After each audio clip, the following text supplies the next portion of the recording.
One by one మాట్లాడదాం. లక్ష్మణరావు గారు దయచేసి ఆగండి. మనతోటి వినీల్ ఖన్నా గారు ఉన్నారు, జర్నలిస్ట్, రాజకీయ విశ్లేషకులు. వినీల్ గారు గుడ్ ఈవినింగ్ సార్. బ్రహ్మనాయుడు గారు గుడ్ ఈవినింగ్ అండి. ప్యానల్ సభ్యులకు కూడా నమస్తే అండి. వినీల్ గారు, ముందుగా ముఖ్యంగా రాష్ట్రంలో యువత గాడి తప్పుతూ ఉంది, అంధకారంలోకి వెళ్ళిపోతూ ఉంది. స్మార్ట్ ఫోన్స్, సోషల్ మీడియా, బూతులే పరమావధిగా మరీ కొంతమంది కొన్ని రాజకీయ పార్టీల చేతుల్లో చిక్కుకొని వారు ఆడిందల్లా వారు ఆడినట్లు ఆడుతూ ఉన్నారు, వారు పాడమన్నట్లు పాడుతూ ఉన్నారు. తద్వారా సమాజంలో ద్వేషం పెరిగిపోతూ ఉంది, మనుషుల మధ్య సమాజంలో ఒక అలజడి రేకెత్తుతూ ఉంది. బంగారు భవిష్యత్తుకి ముందుకెళ్లాల్సిన యువత రాజకీయ పార్టీలతోటి, కులాలతోటి, మతాలతోటి అంటకాగుతా 24 గంటలు ఒకరిని ఒకరు తిట్టుకుంటా మరీ రోజు రోజుకి రాజకీయాలు దిగజారిపోతూ ఉన్నాయి. వినీల్ గారు, ఎట్లా ఇవి ఏ విధంగా ముందుకెళ్ళాలి? ఈ కూటమి ప్రభుత్వం ఎవరు తప్పు చేసినా కూడా వారి మీద చట్టపరమైనటువంటి చర్యలు తీసుకునేటువంటి ఒక అద్భుతమైనటువంటి ఒక స్టెప్ ముందుకు వేసినప్పుడు ఈ ప్రభుత్వాన్ని ప్రతిపక్షం ఎందుకు సపోర్ట్ చేయట్లేదు? వినీల్ గారు.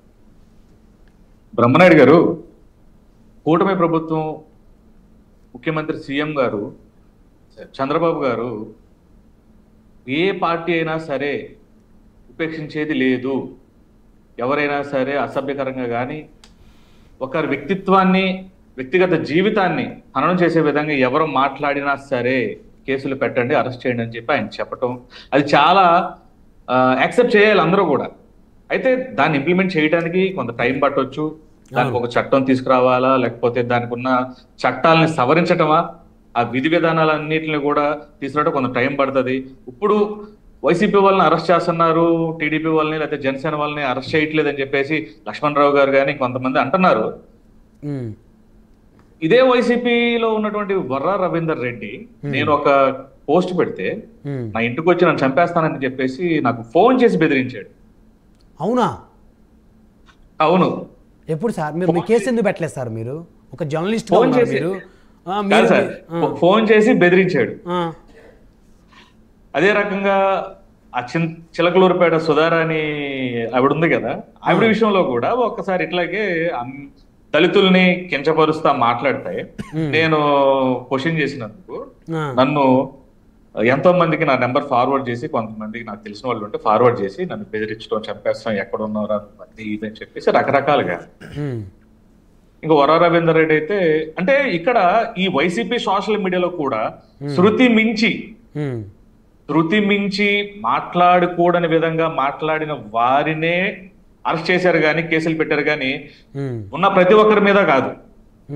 నాకు తెలిసిన వైసీపీ సోషల్ మీడియా యాక్టివిస్టులు కొంతమంది తెలుసు, వాళ్ళందరి మీద కూడా కేసులు లేవు. ఎవరైతే హద్దు దాటి మాట్లాడారో, ఫస్ట్ ఫేజ్ అన్నారు, ఫస్ట్ ఫేజ్ అయిపోయింది, సెకండ్ ఫేజ్ ఉందని చెప్పేసి అంటున్నారు టీడీపీ నాయకులు, టీడీపీ కార్యకర్తలు. సెకండ్ ఫేజ్ లో టీడీపీను జనసేనకు సంబంధించినటువంటి ఇట్లాంటి హద్దు మీరిన వాళ్ళ మీద కూడా యాక్షన్ తీసుకుంటుందేమో ఈ కూటమి ప్రభుత్వం. వెయిట్ చేద్దాం, వెయిట్ చేయాలి. ఎందుకంటే చంద్రబాబు గారికి ఉన్నటువంటి అనుభవం, 40 సంవత్సరాల అనుభవంలో ఆయన ఎంతో మంది ఆఫీసర్లని, అధికారుల్ని, కార్యకర్తల్ని, నాయకుల్ని చూసినటువంటి వ్యక్తి ఆయన. ఆయనకి ఎప్పుడు ఏది చేయాలనేది ఖచ్చితంగా తెలుసు. ఏదో అంటారు సార్, ఉడికేదాకా ఉన్న ఆగిన ఆత్రం చల్లారేదాకా ఆగదన్నట్లు అంటారు సార్. ఆ రకంగా కొద్దిగా వెయిట్ చేస్తే డెఫినెట్ గా ఇదవుద్ది. రెండో విషయం, మీరు అన్నారు ఈ యువత ఈ సోషల్ మీడియాని కానీ, స్మార్ట్ ఫోన్స్ ని, టెక్నాలజీని వాడుకొని చాలా పెడదారి పడుతున్నారని చెప్పేసి. అంటే 10 సంవత్సరాల క్రితం కిరణ్ కుమార్ రెడ్డి గారి హయాంలో రాజీవ్ యువ కిరణాలు అని చెప్పేసి ప్రతి నియోజకవర్గంలో కూడా ఒక స్కిల్ డెవలప్మెంట్ కేంద్రాలు పెట్టి వాళ్ళకి, ఆంధ్రప్రదేశ్ లో, హైదరాబాద్ లో కూడా చాలా ఇన్స్టిట్యూట్ లో 2013లో కూడా రాజీవ్ యువకరణాలు కింద .net నేర్చుకున్నా, నాకు బాగా గుర్తుంది. అప్పట్లో ఉన్న ఆ పరిస్థితి ఇప్పుడు లేకుండా పోయింది. ఇప్పుడు ఇంజనీరింగ్ అయిపోగానే యువతకి ప్రభుత్వాలు ఈ 10 సంవత్సరాలలో గతంలో 14 నుంచి 19 వరకు ఉన్నటువంటి టీడీపీ ప్రభుత్వం స్కిల్ డెవలప్మెంట్ అని చెప్పేసి ఒక సంస్థను తీసుకొచ్చి దాంట్లో కొన్ని పథకాలు పెట్టి ఇలా నేర్పిస్తా అని చెప్పేసి వాళ్ళు చెప్పారు. గత 5 సంవత్సరాలు వైసీపీ గవర్నమెంట్ కూడా చెప్పింది కానీ దాన్ని ఇంప్లిమెంట్ చేయలేదు. కానీ చాలా తక్కువ టైంలో, గతంలో కాంగ్రెస్ ప్రభుత్వంలో ఉన్నప్పుడు అప్పుడు రాజు యువకిరణాలు అనేది కిరణ్ కుమార్ రెడ్డి గారు చాలా త్వరగా ఇంప్లిమెంట్ చేశారు. దానివల్ల చాలా మందికి కూడా ఈ కంప్యూటర్ చాలా మందికి అనేదానికన్నా ఇంజనీరింగ్ పూర్తయినటువంటి వాళ్ళు 80% రాజీవ్ యువకరణాల కింద శిక్షణ పొందిన వాళ్ళే. నాకు బాగా గుర్తుంది 2013 ఆఖరి సంవత్సరం అది. 12-13 సార్ 2 సంవత్సరాలు. 2 సంవత్సరాలు చాలా ఉపయోగపడింది. 13 బాగా ఎక్కువ. అవును, దాంట్లో కమ్యూనికేషన్ స్కిల్స్ అనేవి డెవలప్ చేసుకున్నారు కొంతమంది ఏంటంటే టెక్నికల్ గా, లేకపోతే ఇంకా వాళ్ళకి ఏమైతే ఇంట్రెస్ట్ ఉందో నేర్పించారు. ఆ నేర్పించడం వల్ల వాళ్ళు ఉన్నటువంటి చుట్టుపక్కల ఉన్నటువంటి కంపెనీస్ లోను, ఫ్యాక్టరీస్ లోను, రంగాలలో ఎంతో కొంత ఉద్యోగం తెచ్చుకొని ఇవాళ వాళ్ళు దాదాపు 30-40 వేలు సంపాదించిన స్థాయికి వచ్చారు. 10th క్లాస్ ఇంటర్మీడియట్ చదివిన వాళ్ళు కూడా. అవును. సో ఇట్లాంటివి ఏవైనా చేస్తే ఈ కూటమి ప్రభుత్వం చెప్పినటువంటి 20 లక్షల ఉద్యోగాలు, ప్రభుత్వ ఉద్యోగాలు అయితే కష్టం, లక్ష్మణరావు గారు అన్నట్లు. అవును సార్, ప్రభుత్వ ఉద్యోగాలు ఎక్కడ ఇస్తారు సార్? ఇంకా అన్ని ప్రభుత్వ ఉద్యోగాలు అంటూ ఎక్కడ మెన్షన్ చేయలేదు. అదే చెప్తున్నా, ఆ 20 లక్షల ఉద్యోగాలు కావాలంటే ఇప్పుడు వేరే వేరే దేశాల నుంచి కంపెనీలు ఇక్కడ పెట్టేసి సాఫ్ట్వేర్ కంపెనీలు చేసి, లేదా ఆంధ్రప్రదేశ్ రాజధాని కూడా హైదరాబాద్ లాగానో బెంగళూరు లాగా అవ్వాలంటే ఇంకో 20 ఏళ్ళు పైన పట్టొచ్చు. ఈ లోపున్న యువత 50 ఏళ్ళు పట్టింది అనుకున్నాను నేనైతే. ఈ యువత ఈ సక్రమంగా వాళ్ళ జీవితాలు నాశనం అవ్వకుండా ఉండాలంటే ఈ స్కిల్ డెవలప్మెంట్ అని చెప్పి ఇప్పుడు ఏదైతే కూటమి ప్రభుత్వం కేటాయించిందో బడ్జెట్ లో దాన్ని త్వరగా ఇంప్లిమెంట్ చేస్తే గనక చాలా బాగుంటది. ఫస్ట్ అక్కడి నుంచి రావాలి ఇంప్లిమెంటేషన్. ఎగ్జాక్ట్ గా. ఎందుకంటే అలా ఇంప్లిమెంటేషన్ చేయలేదు అనుకోండి, వేరే వేరే రంగాల్లో అభివృద్ధి చేస్తుంది ప్రభుత్వం, దాన్ని ఎవరు కావాలండి. ఈ లోపు ఇప్పుడు బీటెక్ చదివి మీరు అన్నారు, బీటెక్ చదివే ప్రతి ఒక్కరూ కూడా కాలేజ్ నుంచి బయటకు వచ్చిన తర్వాత ఏదో ఒక ప్రైవేట్ ఇన్స్టిట్యూషన్ లో వాళ్ళ కోర్స్ నేర్చుకునే ఉద్యోగానికి ఎలిజిబుల్ అవుతున్నారు తప్ప డిగ్రీ సర్టిఫికేట్ పట్టుకొని ఎవరికి రావట్లేదు. ఏదో 10 మందికో 20 మందికో క్యాంపస్ వస్తాయి. డిగ్రీ చదివిన వాళ్ళు కూడా అనేక కంపెనీలు, ప్రైవేట్ కంపెనీలో రిసెప్షనిస్టులుగా, ఆఫీస్ బాయ్లుగా పనిచేస్తున్నారు సార్. అవునండి.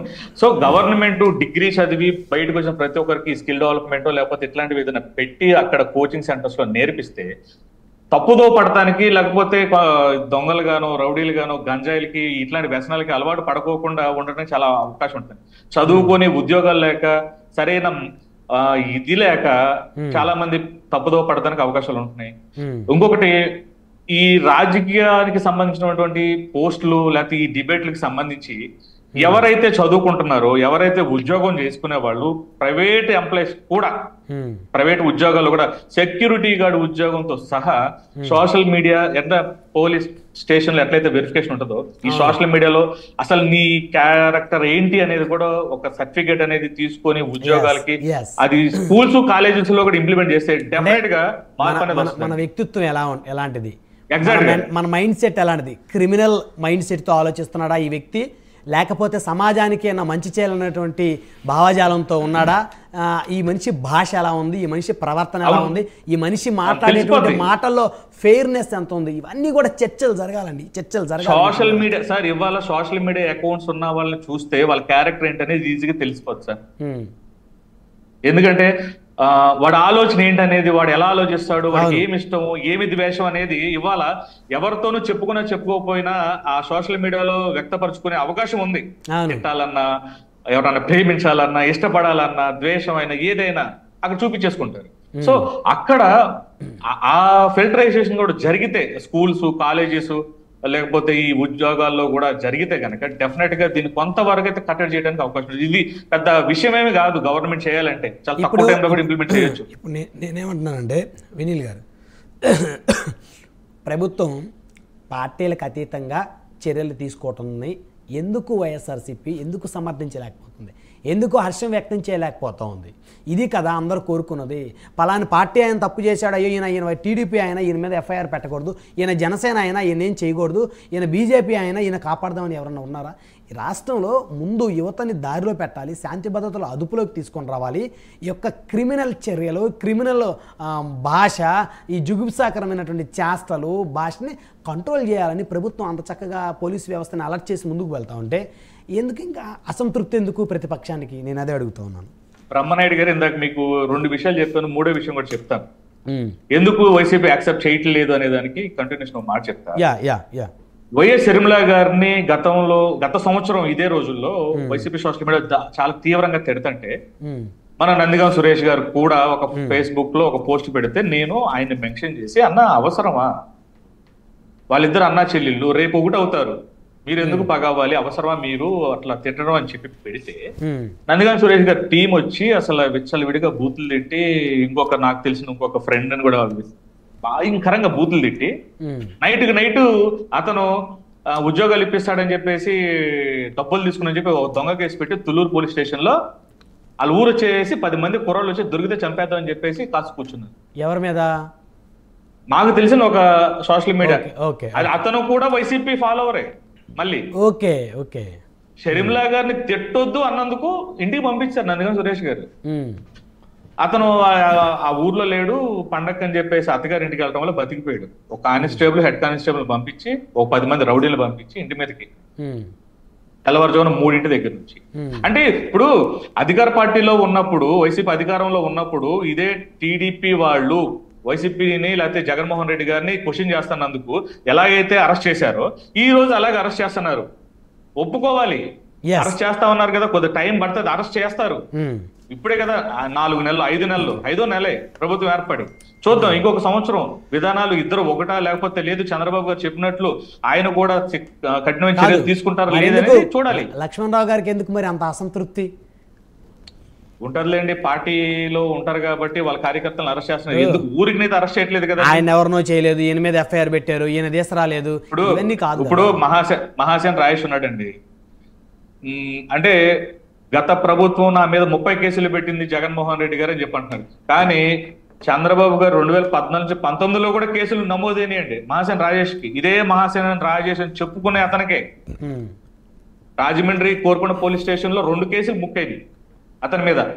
ఇతను మహాసేన్ రాజేష్ అప్పుడు ఒక టీం ని కోరుకొండ పోలీస్ స్టేషన్ పరిధిలో ఎయిర్పోర్ట్ రోడ్ లో ఒక ఖాళీ ప్లేస్ లో పిలిపించి ఇతన్ని వ్యతిరేకించే వాళ్ళని చాలా మంచిగా మాయమాటలు చెప్పి పిలిపించి ఒక 50 మంది కలిసి కొడితే అతను చచ్చిపోయే పరిస్థితికి వెళ్ళాడు.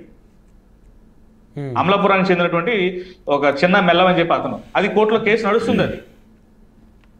అది 2018లో జరిగింది. అప్పుడు కూడా వైసీపీ గవర్నమెంట్ పెట్టించిందా?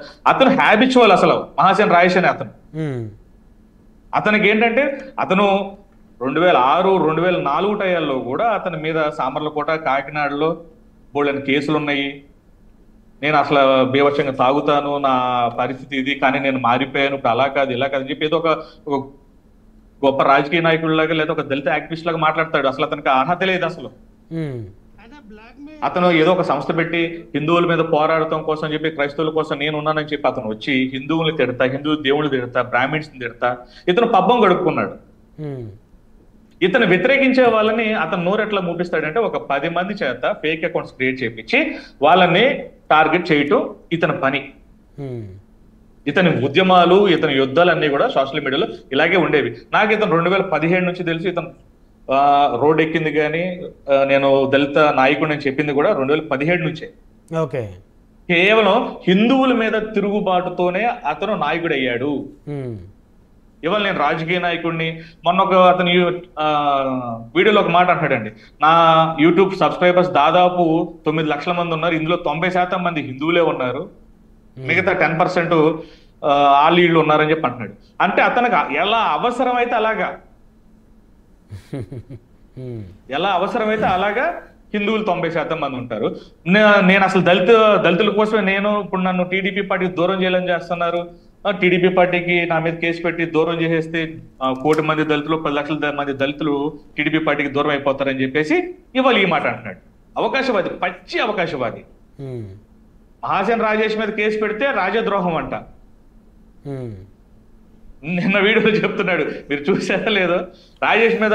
ఎవరండి రాజేష్? మహాసేన్ రాజేష్ ఏదేమైనప్పటికీ వినీల్ గారు ఫోటో సార్ ఈ సోషల్ మీడియాలో నేను చెప్తున్నానండి, ఈ సోషల్ మీడియాలో ఫేస్బుక్ వేదికగా అసలు ఫోటో మార్ఫింగ్లు గానీ రాజకీయ నాయకులు తిట్టొచ్చని గానీ తిట్టినా ఏమవ్వదు అని చెప్పేసి ఒక కుసంస్కృతిని ప్రారంభించింది ఈ మహాసేన రాజేష్. ఒకటండి వినీల్ గారు, ఇప్పుడు యనమల భాస్కర్ గారు ఒక జనసేన